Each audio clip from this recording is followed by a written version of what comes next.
What's going on, everyone? Welcome back to the show. So today we're going to take a look and listen to Senator Whitehouse. He's going to be asking questions of the nominee for the Social Security Commissioner position.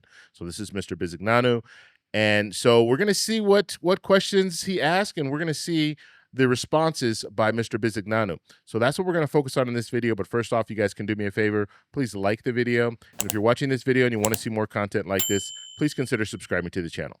Okay, so we're going to go ahead and play the clip of Senator Whitehouse asking questions of Mr. Bisignano. Here we go. Welcome, Mr. Bisignano. Two quick questions. One, I'm concerned on behalf of constituents with Social Security disability that there are cliffs in the benefit system that create very peculiar behavior around the edge of the cliff. I think we should engage in bipartisan cliff smoothing. Is that something that you would work with us on? I'm prepared to research it if I'm fortunate enough to be confirmed as soon as I get in there.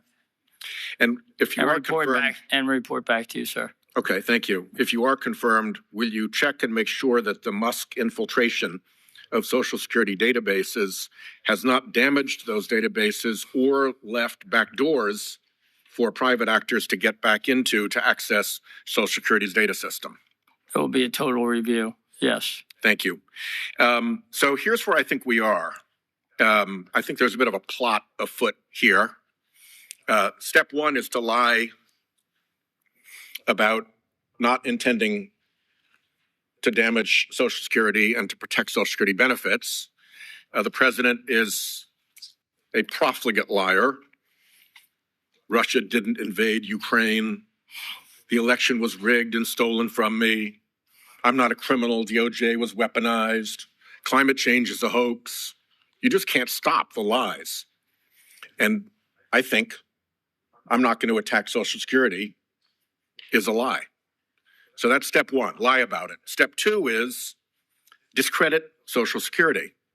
Trump and Musk have been lying loudly about imaginary Social Security fraud, which seems to me to be an effort to lower public confidence in the program. They falsely called it a Ponzi scheme. Well, if those things aren't true, why are they saying them? What is the motive behind those lies? I think the motive is to discredit the system. Then you send in your Musk characters and you start them messing around in the operations of Social Security to damage it. And as we were sitting here, Mr. Bisignano, here comes the breaking news from the Washington Post. Headline, Social Security is breaking down amid long waits, waves of calls, and web crashes. A flood of cuts led by Elon Musk has sent the agency into meltdown as a new commissioner, prepares to take charge.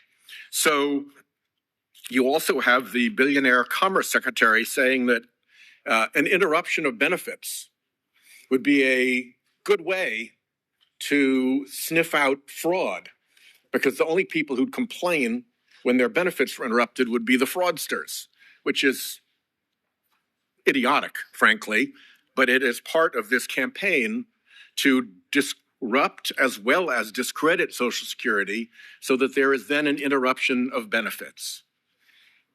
Once there's an interruption of benefits, then Trump can declare an emergency in Social Security and send in the tech bros and the private equity folks, some of whom are already messing around in Social Security, to say, oh, to save Social Security, we have to take it over. We got to have the tech bros and the private equity people take over Social Security. And then that's it. The longstanding Republican goal of getting rid of Social Security as a public program is achieved. And under the pretense that they've saved it, broken it in order to save it. Will you, let's just say that that turns out to be the set of facts that you determine to be the accurate case once you get over there. Will you participate in or defend against that scheme? Well, I think my job as a commissioner is to ensure that every beneficiary receives their payments on time, that disability claims are processed in the manner they should be. So my first actions are going to be to get organized around delivering the services. And I've only been given one order which is to run the agency in the right fashion. And by what the role president. will privatizing Social Security, bringing in private equity and tech people, and giving Elon Musk and his little crowd a role have in all of that? I've never thought about privatizing. It's not a word that anybody's ever talked to me about, and I don't see this institution as anything other than a government agency that gets run for the benefit of the American public. Let's hope that that is the way this ends. Thank you. Yeah, my guarantee I'll make it end that way. Thank you, Senator Cassidy. Okay, so that was Senator Whitehouse asking a few questions to Mr. Bisignano, the nominee for the Social Security Commissioner position. And so he started out talking about SSDI, the cliff smoothing, and then Mr. Bisignano said that he would research that. Backdoors to data systems, make sure that there are no backdoors that people can, I guess these people that are a part of DOJ would have access to. And Mr. Bisignano said, yes, he would make sure that there are no backdoors. And then he started talking about the fraud. Okay, waste, fraud, and abuse. You're hearing a lot about this, waste, fraud, and abuse, and you're hearing about cuts to the Social Security Administration. I'm not talking about to benefits, but I'm talking about to the actual agency. So cutting the amount of staff that you have and all of that to get rid of waste, fraud, and abuse, looking into people being 150 years old, receiving Social Security benefits, which I think that's been discredited. So that shouldn't be an issue, but it's still stuff that we're hearing about. And Senator Whitehouse was alluding to the fact that, look, if we're hearing about all of this stuff and some of it is not true or some of it has been discredited, it makes the Social Security Administration look really bad. And if you could put the Social Security Administration in a situation where they look like it's just chaos, then you have people come in and say the tech bros, as he said, that tech bros come in and fix the program by privatizing it. So that's what Senator Wyden was saying. And so he asked the question to Mr. Bisignano, how do you feel about that? What would you do about that? And Mr. Bisignano said that he doesn't have any plans to privatize Social Security. He doesn't know anything about that. He thinks that Social Security should be a government-run agency. So that was good on that sense, I would say, because you do have some politicians out there that want to privatize Social Security.